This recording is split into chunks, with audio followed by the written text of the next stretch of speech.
Salve, salve, galera! Que bom que você já pulou para o próximo vídeo para a gente prosseguir aqui com os nossos assuntos de Rio Grande do Norte na Primeira República, na chamada República Velha. Sou eu, você, futuro médico da CESAP. É assim que a plataforma CliverMed vai fazer, vai caminhar junto contigo rumo à aprovação e é uma honra imensa fazer parte desse projeto maravilhoso. Então vamos juntos? Vamos embora? A gestão da cidade na República. Vamos falar sobre o papel, né, gente, da intendência municipal. Eu sei que você deve lembrar que na época da colônia, porque nós também já estudamos sobre a função das câmaras municipais, tanto no período colonial, mas que também existiam no Império, mas com a formação da República, acompanha comigo aqui no nosso na nossa apresentação. Vem comigo. Com a proclamação da República em 89, como vimos no tópico da aula anterior, as províncias, percebam, elas deixam de existir, certo? Para então se criar a configuração dos estados. O que é que eu quero meu aluno lembrando? Gente, com a República foi implementado uma forma, uma forma de organização de estado que nós podemos chamá-la de federalista, certo? Ou seja, que cada um dos estados deveriam ter autonomia, queriam eleger seus governantes, queriam ter suas legislações estaduais. Então, as antigas câmaras municipais dos tempos coloniais e imperiais foram substituídas por esses novos órgãos, ó, as intendências municipais. Preste atenção no serviço. As intendências municipais acumulavam as funções executivas, legislativa e até parcialmente funções judiciárias. Então a intendência era uma misturada, uma misturada só com o que hoje seria um mix de prefeitura com a Câmara dos Vereadores. Então havia uma intendência, havia as secretarias de intendência, havia o presidente de intendência, que seria algo mais parecido com um prefeito, mas esse modelo de prefeitura ainda não existia na cidade do Natal, um cargo essencialmente executivo ainda não era separado da intendência, né? Como eu estou tentando agora explicar para vocês. Isso só vai acontecer em 1926, ainda na Primeira República. Foi quando resolveu-se criar a prefeitura e separá-la da intendência. Eu vou falar sobre isso, pode ficar tranquilo, daqui a pouco. Voltando aqui para a nossa apresentação, nós tínhamos um presidente de intendência que não era eleito por todos os cidadãos. O presidente de intendência era escolhido, era eleito entre os próprios intendentes. E a nomeação desses intendentes tinha direta ligação com as famílias poderosas que estavam nos cargos estaduais, que estavam no governo, que estavam, óbvio, ligado às oligarquias. Mas você deve estar se perguntando, mas qual é o papel, de forma objetiva, dessas intendências? Vamos juntos? Olha só, a função dessas intendências visava aqui a arrecadação dos impostos, o planejamento urbano. Vamos lembrar que as reformas urbanas, durante a Primeira República, elas assumiram uma importância significativa, gigantesca. Preste atenção nisso. Saúde, certo? Higiene e também da questão da moralidade pública. Quando eu falo de moralidade, estamos falando de uma preocupação desses governantes com os costumes, principalmente os costumes das classes populares. Para tal, para regulamentar todas essas funções, existiam as chamadas resoluções municipais.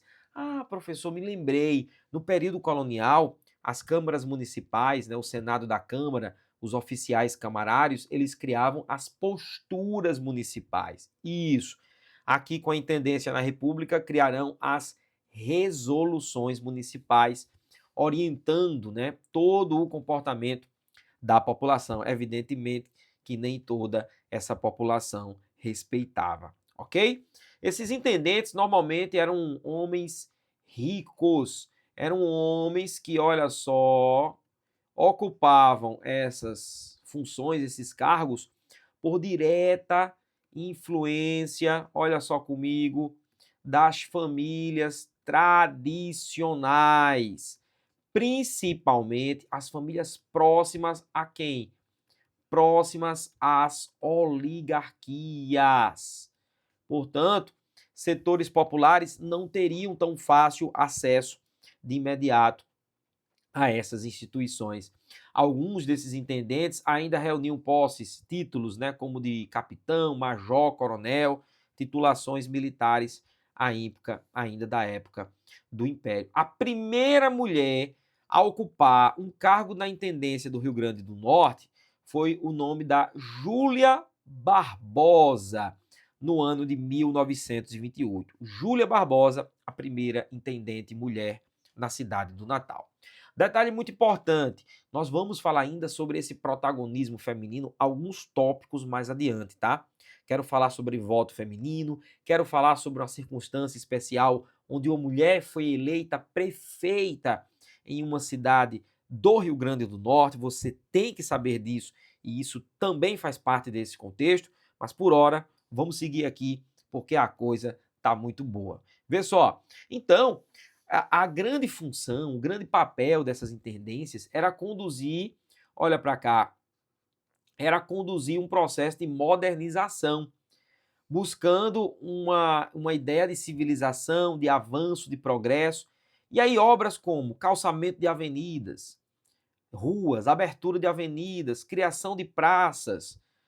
Mencionei, por exemplo, no governo do Tavares de Lira, o Tavares que sucedeu o primeiro governo do Alberto Maranhão, o Tavares fez diversas obras importantes, como a criação da Praça Augusto Severo, né, promoveu reformas urbanas importantes na cidade. Mais tarde, quando o Alberto Maranhão teve um segundo governo, ele intensificou essas reformas urbanas. Então é importante você lembrar que essas medidas elas tinham uma clara inspiração europeia, né? Até porque isso já estava em curso em outras cidades Brasil afora, como no Rio de Janeiro. E outra, essas medidas urbanas, elas tinham o interesse de beneficiar as elites.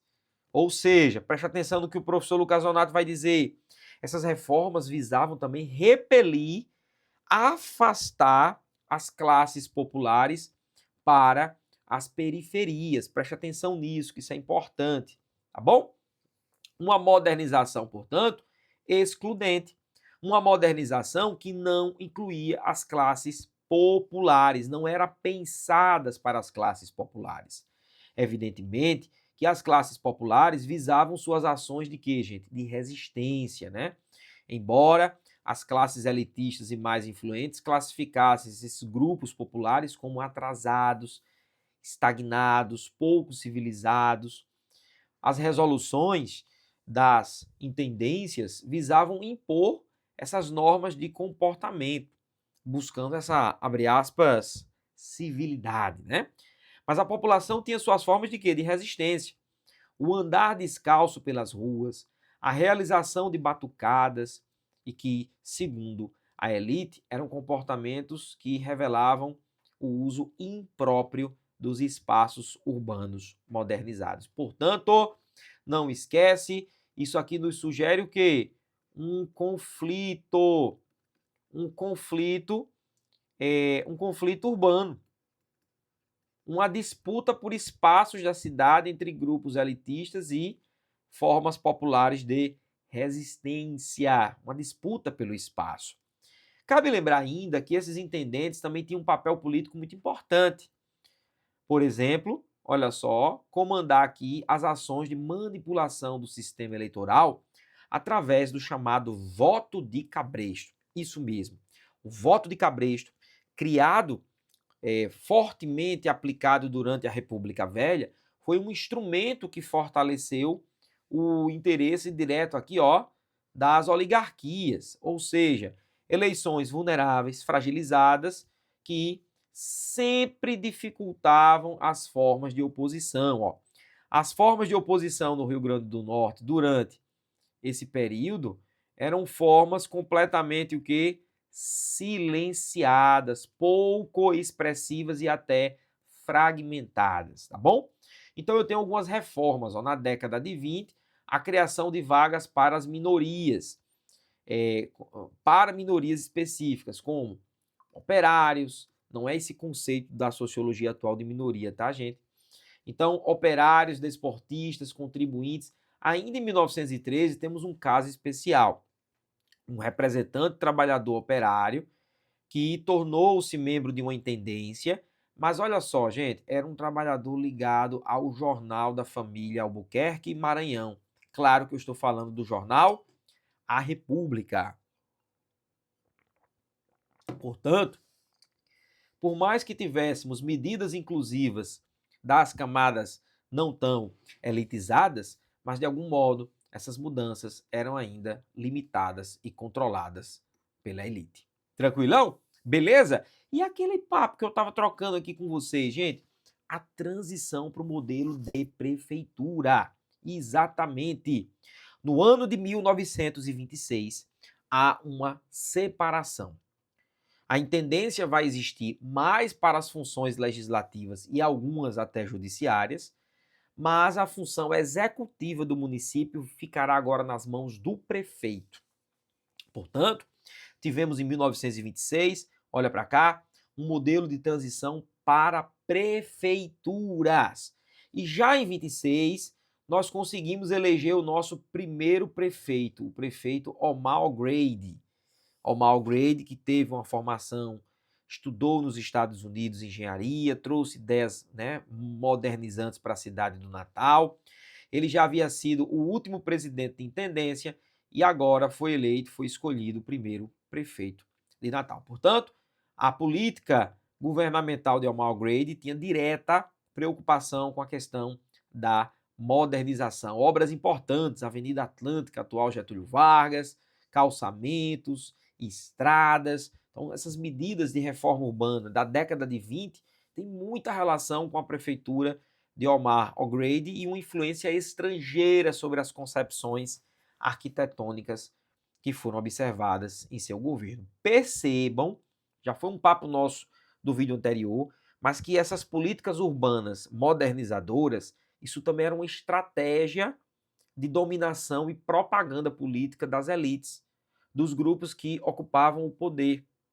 Havia uma busca, uma tentativa de articulação de poder das famílias tradicionais através dessas reformas urbanas, dominando, portanto, o espaço público da nossa cidade, atrelando a determinados grupos específicos, óbvio, das elites, tentando sempre o quê? Repelir as massas populares para as áreas distantes do centro, ou seja, as periferias, tá bom? Então, concluído aqui esse tópico, já vamos para o próximo. Não para, meu amigo, não para. Vamos lá para a nossa cidade de Macau, vamos lá para a nossa Areia Branca, Mossoró, Grossos, vamos falar da terra dos salineiros. Gente, o sal era um dos grandes produtos da economia potiguar.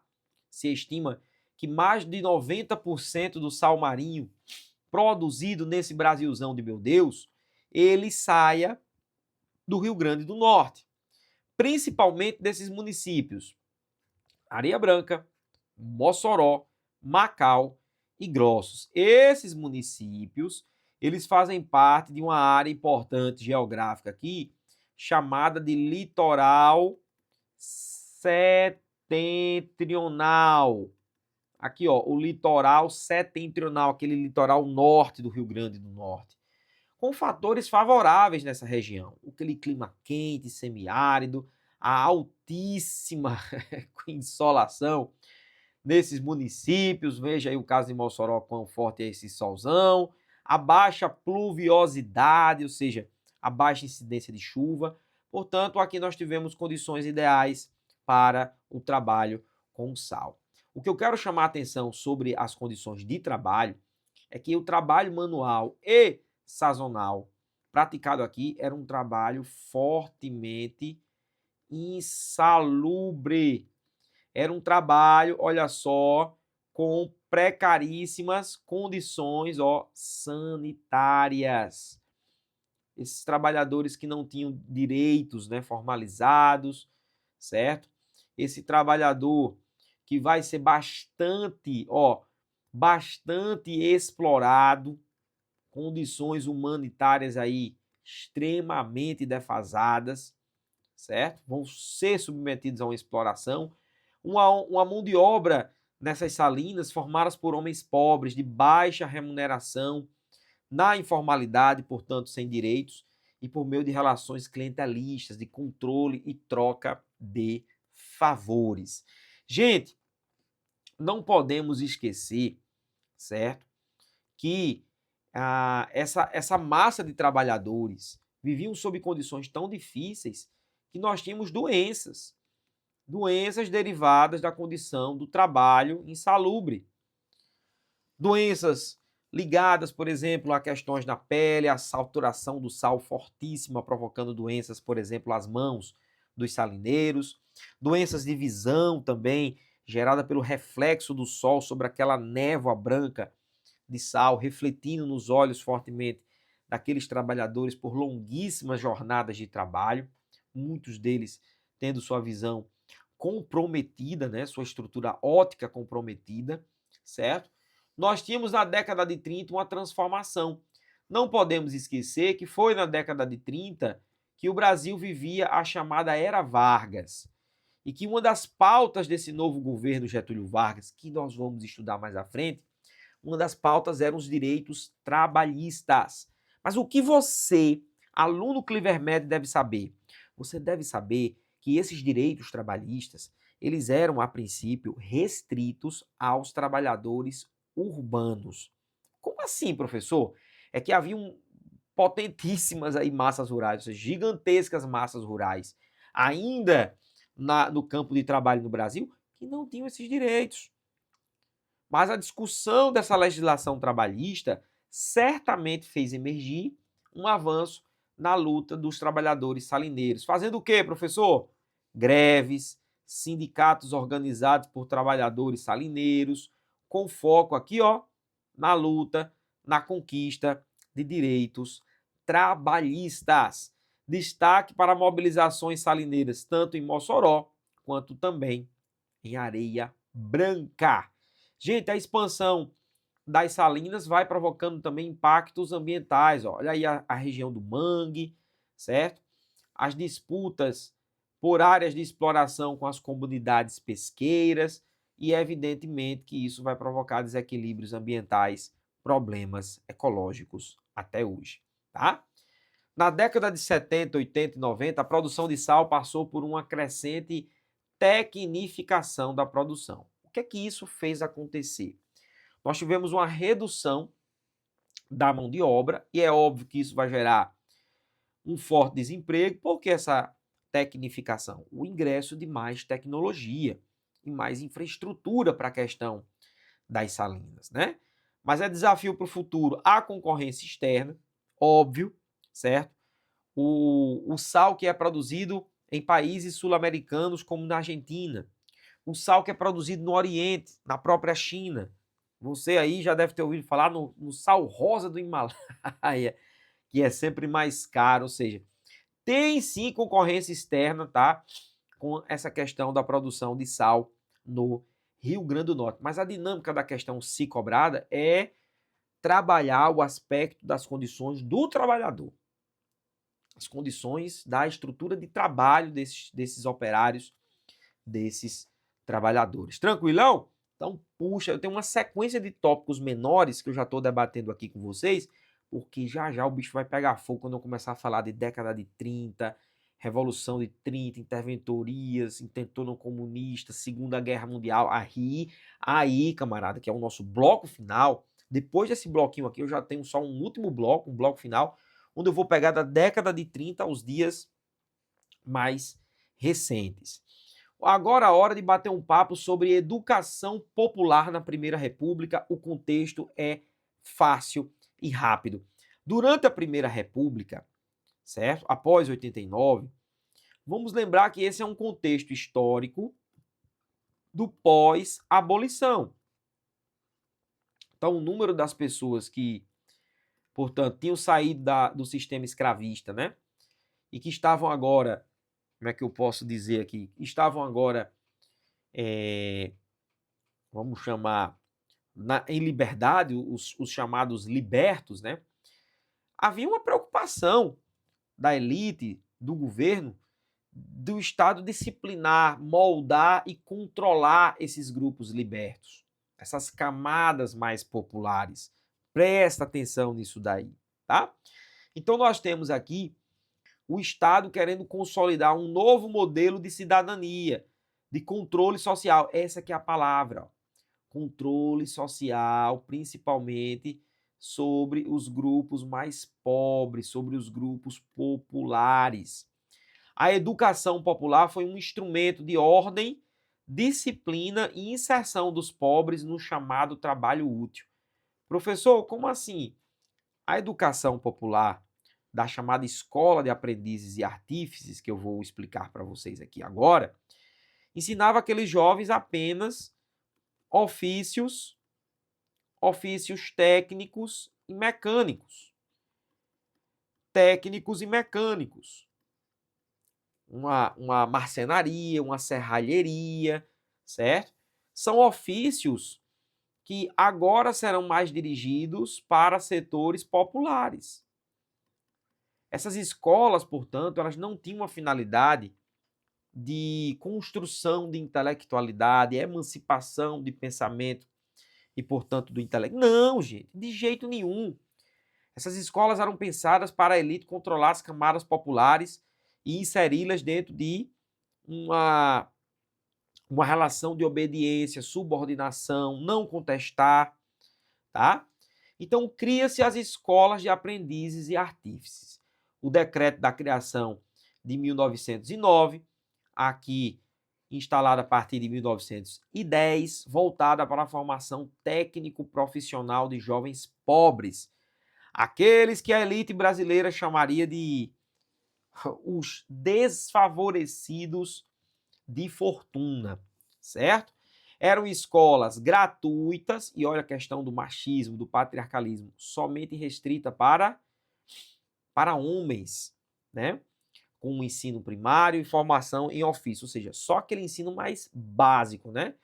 E os ofícios de trabalho, os ofícios técnico-mecânicos, do qual essas classes populares eram destinadas. Então aqui, através de uma escola dessa, você não vai atingir grandiosos espaços acadêmicos e científicos, oportunidade de estudo de profissões tidas como mais elitistas, como é o caso do doutor, na medicina, no direito, né? Portanto, nós tínhamos esse cenário do interesse governamental no controle dessas práticas de educação popular. Nós temos aqui uma proposta que vai além do ensino técnico, ou seja, eu não estou querendo só que aquele jovem mais empobrecido domine uma técnica de trabalho. Não, gente. Eu estou pensando em controle social, eu estou pensando em cidadãos obedientes, trabalhadores e patriotas, satisfeitos na relação com o ente governamental. Disciplinar os corpos e moldar principalmente os comportamentos, observando-se os novos ideais de ordem, progresso. Veja aqui uma influência positivista. Reforça o papel da escola como ferramenta de controle das classes tidas como perigosas. Professor, e como assim classes tidas como perigosas? A elite receava que essas camadas populares egressas da escravidão, que elas promovessem resistências sociais, turbulências, conturbações políticas. Então, o que se quer é ter esses grupos aonde? Na mão, propriamente dito, né? Então, nós temos aqui as condições de funcionamento dessas escolas, que apesar de uma proposta civilizatória, né, de disciplina, de molde sobre esses jovens empobrecidos, nós tínhamos problemas como a evasão escolar, muitos abandonavam, expulsões por indisciplina, uma infraestrutura altamente precária, a disciplina era rigorosa e os alunos tinham que seguir determinados padrões morais e comportamentais, né? Havia um sistema de punição quanto à relação à indisciplina muito forte dentro dessas instituições. A classe historiadora local vem desenvolvendo estudos sobre educação popular através da análise de fotografias. A fotografia como fonte. A imagem das escolas e dos desfiles revela um ideal de ordem, civismo e moralidade. Beleza? Esses jovens tiravam as fotos, né? Todos perfilados, em postura rígida, né? Mostrando a questão da disciplina, né? Dos valores do qual essas camadas populares deveriam ser inseridas. Olha, olha, olha, mais um tópico na tela, mais um tópico aqui desses mais curtinhos do período republicano. Vamos bater um papo bom, um papo legal sobre mulheres e escrita. Como as mulheres atuaram na imprensa do século XX. Gente, tópico muito importante que nós vamos abordar aqui também, que é o tópico que trata do processo de emancipação feminina. Um conceito político-social do XIX, mas que se expande no século XX, ligado o quê? À educação, ou seja, quando eu falo de educação, são as mulheres lutando por desenvolvimento o quê? Intelectual. Profissionalismo, as mulheres lutando por espaços de trabalho, certo? E o voto feminino, que é o quê? A luta por maior representação e importância política, certo? Esses espaços do qual as mulheres querem romper com aquelas funções mais tradicionais da vida social, as funções domésticas e do lar, as mulheres estão, portanto, lutando por novos espaços na sociedade, pela transformação de seus papéis, pela afirmação de seus processos de emancipação social. Portanto, nós temos a imprensa, olha, olha, olha, a imprensa foi um dos principais instrumentos de luta. A imprensa foi um dos espaços de luta, certo? De mobilização, de engajamento da luta feminina. Esses jornais eram espaços de reivindicação que antes as mulheres sequer tinham pleno acesso. Vamos observar então, certo? Que o que se escrevia nesses jornais eram verdadeiras críticas aos papéis tradicionais daquela mulher dona de casa, do lar, né? Alguns jornais se destacaram. Em Ceará-Mirim, A Esperança. Aqui em Natal, a Via Láctea e o jornal também chamado O Lar. Já em Macau, esse jornal de participação feminina ficou conhecido como a Salinésia. Ou seja, as mulheres questionavam todos aqueles rótulos, preconceitos e estigmas que o público feminino enfrentava historicamente na sociedade brasileira, beleza? Então, apesar das restrições, o acesso feminino à educação já vinha passando por uma pequena melhora.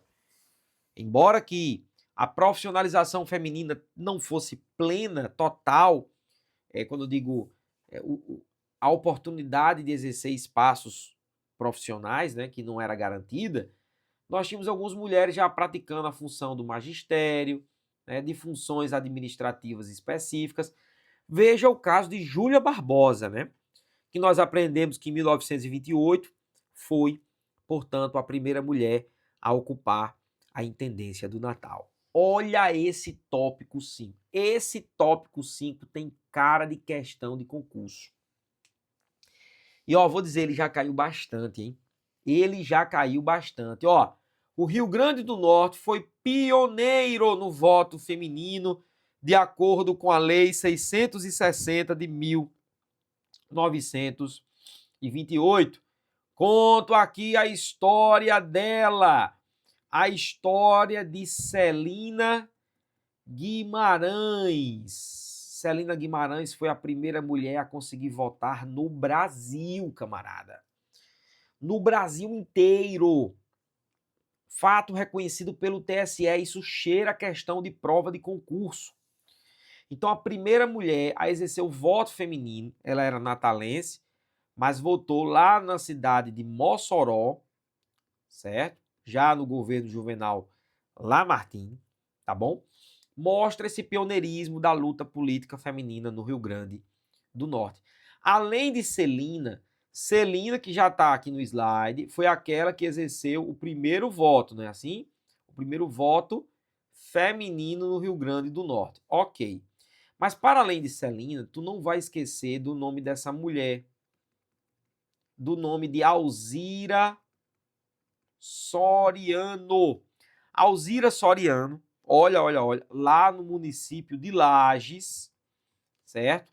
Alzira foi a primeira prefeita, portanto, mulher, né, da história da América Latina. Essa notícia saiu lá no The New York Times, por exemplo, nos Estados Unidos, que no Brasil, no estado do Rio Grande do Norte, no município de Lages, uma mulher foi eleita prefeita, um fato assim importantíssimo para toda a conjuntura nacional brasileira, certo? E também é óbvio no Rio Grande do Norte. Temos ainda a Júlia Barbosa, que eu já disse, que ocupou a primeira mulher a ocupar um cargo na intendência.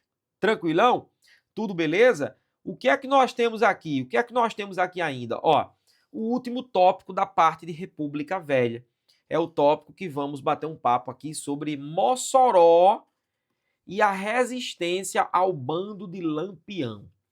Primeiro é importante dizer que o cangaço ele já é um fenômeno que vem acontecendo desde o final do século XIX e principalmente nas primeiras décadas do século XX. Para entender bem o cangaço, nós precisamos compreender as circunstâncias, né? As circunstâncias de quê? De seca, a circunstância de miséria de grande parte da população, certo? A circunstância da concentração de terras, tá aqui. A circunstância da violência, da tal da justiça com as próprias mãos. Esse cotidiano que eu acabo de descrever era um cotidiano forte, que gerava dificuldades. As cidades mais vulneráveis poderiam agora ser atacadas por bandos armados, como o bando de Lampião, fazendo surgir aqui uma onda de quê? De saques nas cidades que se atacava, de assaltos. Este era, olha só, o banditismo social. O banditismo social, certo? O banditismo social é o nome que se dá a esse fenômeno, né, desses constantes ataques que normalmente se realizava sobre cidades pequenas, cidades que não tinham grande estrutura de resistência, defesa ou aparato militar. Até que chegou o caso Mossoró. A decisão do bando cangaceiro em invadir Mossoró era uma decisão nova e, arriscada. Nova e arriscada por quê, professor? Porque vejamos que Mossoró era uma cidade de porte um pouco maior. E assim, os riscos de invadir Mossoró por parte do bando de Lampião eram riscos mais proeminentes. Preste atenção no serviço. Dada essa circunstância, eu devo lembrá-los, tá? Que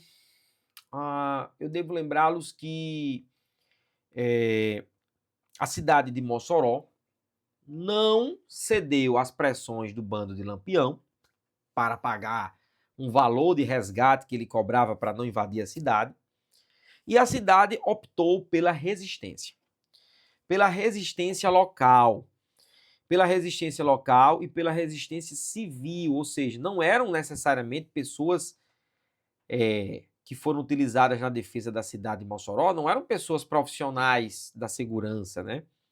Não, eram homens da cidade, era a população, né, a comunidade civil que se uniu para, sob liderança do prefeito Rodolfo Fernandes, que foi representado de um modo muito romanceado, heróico, como o herói da cidade. Isso é muito típico, né, até hoje, na cultura popular, nos festejos juninos, né? Mossoró ficou conhecida por incentivar a questão artístico-cultural e o turismo histórico local, através do espetáculo Chuva de Bala no País de Mossoró. um espetáculo cênico formidável, belíssimo, né? Do qual mostra um pouco dessa defesa, da honrosa defesa da cidade de Mossoró. Mas eu não posso deixar de lembrar o papel dos jornais. Quando eu digo que esse episódio é visto como reação urbana ao cangaço, não esquecer dos jornais. Olha o tópico aqui só para eles, ó. Jornais como o Mossoroense, o Nordeste, Correio do Povo. Esses jornais construíram uma versão heróica da cidade, uma versão romanceada, né, de proteção, de resistência e defesa. A imprensa enalteceu Mossoró como uma cidade moderna, ordeira e distinta do sertão coronelista. Aliás, quando o bando de Lampião foi derrotado pela resistência mossoroense, o bando teve que atuar em áreas mais distantes. Professor, o Lampião então foi capturado? O Lampião não. Mas é importante lembrar que esses cangaceiros eles eram representados de um modo muito negativo, como assassinos, cruéis, bárbaros, incivilizados. E nesse conteúdo também tem um pouco de preconceito étnico-racial, né? Esses cangaceiros, grande parte deles mestiços, eram entendidos por aquela sociedade como degenerados, né?